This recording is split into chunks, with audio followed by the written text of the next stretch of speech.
Ketemu lagi di 5 menit matematika dan fisika. Kita lagi ngomongin tentang pesawat sederhana dan sebelumnya kita udah lihat dan membahas pesawat sederhana secara singkat, lihat video sebelumnya. Di sini kita akan fokus untuk membahas tentang tuas, oke ya, oke. Dan kita akan ngomongin tentang apa sih yang kita ngomongin di sini ya. Yang pertama adalah kita akan ngomongin tuas, jenis-jenisnya, lalu contoh soalnya ya, atau kita akan masuk ke keuntungan mekanisnya, contoh soalnya. Oke ya.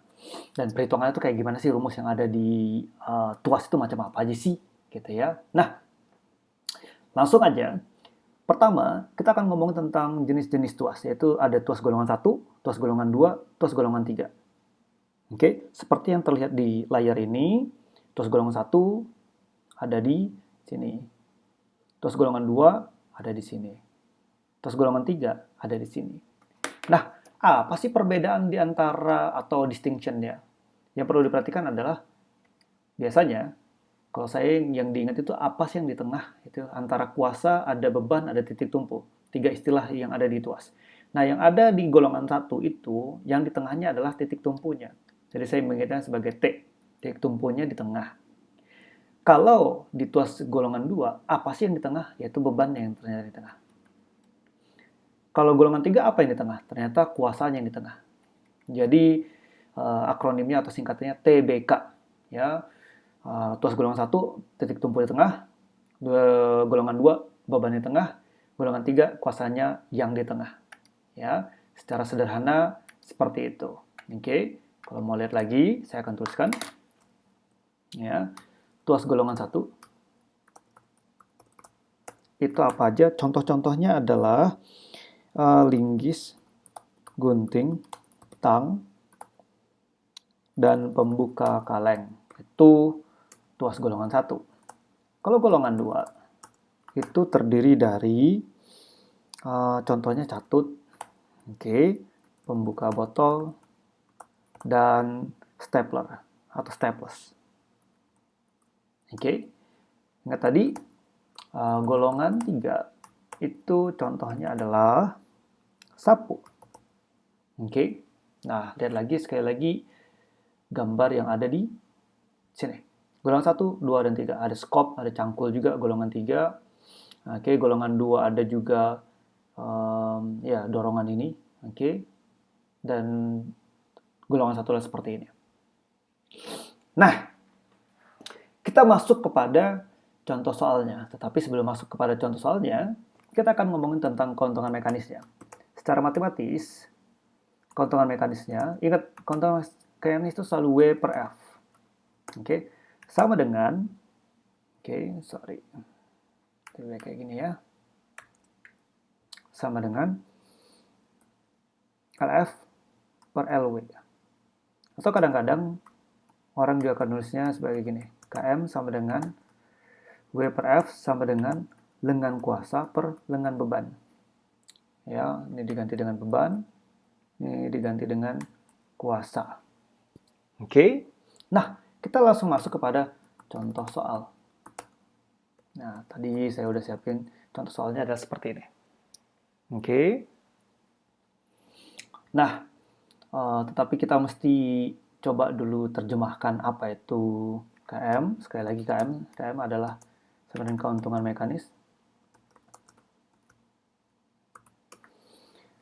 W itu adalah W atau, sekali lagi atau B ya, kadang-kadang sama aja, itu adalah beban yang akan diangkat, yaitu berapa newton. Ingat 1 newton, nanti bukan kilogram ya, kalau kilogram itu massa.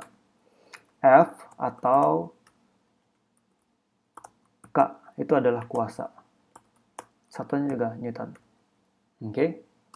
Sedangkan LW atau LB itu adalah lengan beban atau lengan lengan beban lah. Itu nanti satuannya adalah tergantung bisa meter atau sentimeter. Tergantung dari soalnya. Nanti kalau dia meter, ya kita pakai meter juga nggak apa-apa, sentimeter juga sentimeter, nggak masalah. Ya, Nah, LF atau LK itu adalah lengan kuasa. Oke.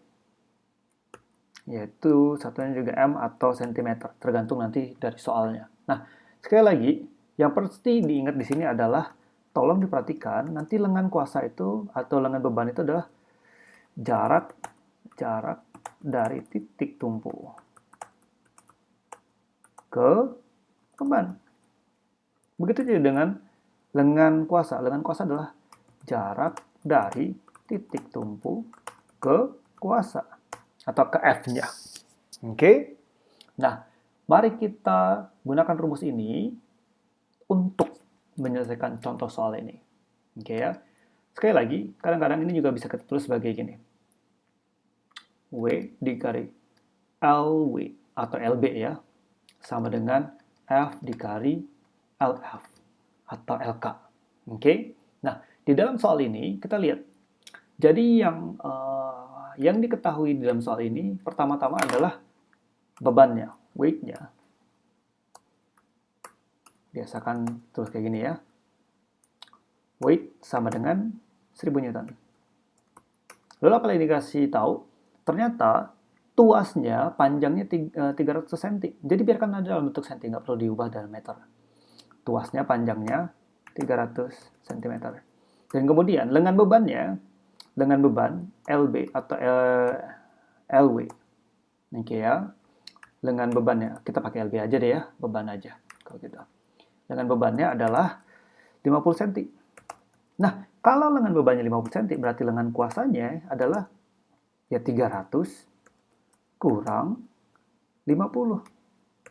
Jadinya 250 cm. Ini yang masih kita tahu.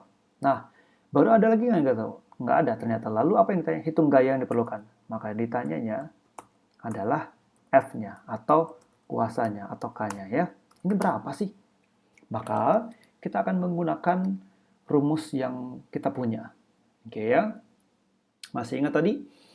Kita pakai W atau B dikali lengan beban sama dengan kuasa dikali lengan kuasa. Bebannya di sini adalah 1000 Newton. Maka 1000 dikali lengan bebannya adalah 50 sama dengan kuasa yang ditanya dikali lengan kuasanya 250. Maka kalau perhitungan kita benar, kita akan tahu ini ada 50.000 sama dengan 250 K. Jadi kalau kita mau cari K-nya, berarti 50.000 dibagi dengan 250. Itu adalah kuasanya ya. Maka kalau kita benar, maka K-nya adalah 50.000 dibagi 250. 200 Newton. Lihat, beban yang 1000 Newton bisa diangkat dengan kuasa yang hanya 200 Newton. Itulah kekuatan dari pesawat sederhana. Oke? Sampai jumpa di video selanjutnya untuk ngomongin tentang pesawat sederhana yang lain.